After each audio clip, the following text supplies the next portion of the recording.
France Info. Vendredi 1er octobre, le début d'Octobre Rose, un mois dédié à la sensibilisation au cancer du sein. Bonjour Sophie Hoffman.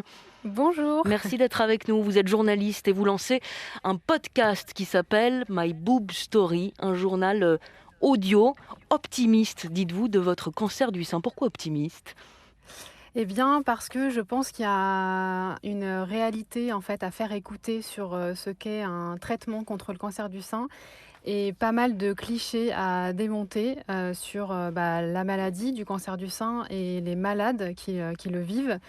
Et le message à passer, c'est que en fait, quand on est atteinte d'un cancer du sein, la vie continue, les projets continuent. Et c'est pour ça que j'ai envie de faire entendre en fait la réalité de ce qu'a été mon parcours, avec aussi tous les événements positifs qu'il y a eu autour.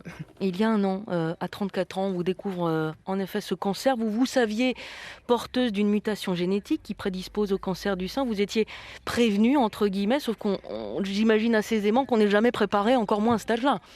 Oui, tout à fait. Ouais, j'ai été suivie par l'Institut Curie depuis 5 ans, qui m'avait bien dit que ce suivi-là, ce dépistage était très très important. Et donc, quand j'ai fait mon IRM de contrôle, mammographie, échographie, c'est là que ça a révélé en fait une petite anomalie qui était vraiment très petite, grâce justement à ce suivi très régulier. Mais bien sûr, je n'imaginais pas à 34 ans que ça arriverait, quoi. Ça, c'est une certitude. Et on écoute un extrait de la bande-annonce de votre podcast. Il est 5h30 du matin. C'est le jour de ma chirurgie pour retirer mon cancer du sein. Ouais, c'est un journal intime en quelque sorte. Votre enregistreur auquel vous vous confiez, il vous a aidé, Sophie Hoffman. Je pense, oui. En fait, au départ, c'est mon conjoint qui m'a dit « mais enregistre, c'est ta façon de t'exprimer, donc vas-y, au matin de l'opération, il faut que tu racontes ce qui se passe parce que tu sais faire en fait, donc vas-y ». Et effectivement, je pense que ça faisait un petit peu, pas une barrière, mais ça m'a aidé, je pense, à mettre en mots en fait tout ce qui m'arrivait. Et donc là, je suis en pleine réécoute, donc c'est encore une autre étape. Qu'est-ce qui a été le plus dur ?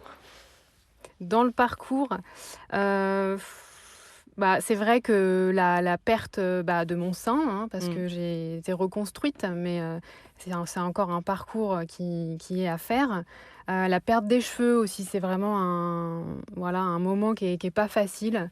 Mais la repousse est un moment extraordinaire et j'ai des belles boucles, ce qui n'était pas du tout mon cas. Le rapport au corps, il est compliqué, il est encore tabou, le rapport au corps des femmes atteintes d'un cancer, justement. Oui, je pense. Après, moi, je trouve qu'il y a un vrai mouvement de jeunes femmes qui sont touchées par le cancer du sein et qui en parlent. On le voit vraiment sur Instagram, aussi avec les prothèses capillaires. Je pense aux Frangines, Julie Meunier qui a créé sa marque, qui a été touchée par un cancer du sein à 27 ans. Et en fait, là, on n'est plus... Moi, j'ai pas eu de perruque. J'ai utilisé les Frangines et c'est un accessoire de mode, en fait. Donc, on n'est plus dans... on se cache, on veut pas montrer qu'on n'a plus de cheveux. On est dans, je trouve un style qui me correspond parce que je reste moi un petit peu différente sur un moment donné, mais voilà, je me reconnais quand même en tant que femme et en tant que moi-même. Votre idée, votre envie aujourd'hui, c'est de sensibiliser aussi toutes les femmes et les femmes jeunes. Oui, c'est ça. Vraiment, s'il y a un message à passer, c'est au moindre doute. Mais ça vaut pour tous les doutes, en fait, au niveau de la santé. Il ne faut pas hésiter à y aller. Il y a aussi un geste qui est l'autopalpation pour le cancer du sein. Une fois par mois, on regarde, comme ça on connaît son sein. Et s'il y a la moindre anomalie, le moindre doute, on va consulter. Et on est dans un pays où on a la chance d'avoir un accès aux soins qui est souvent facilité.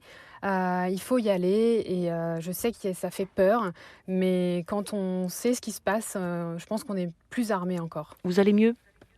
Oui, ça va très bien. Il y a encore du chemin un petit peu, mais ça va très bien. Merci. Une bonne suite à vous alors. Et ce journal audio, ce podcast, il s'appelle My Boob Story. Vous lancez un appel à financement sur la plateforme Ulule. Merci beaucoup, Sophie Hoffman. Merci à vous. Merci.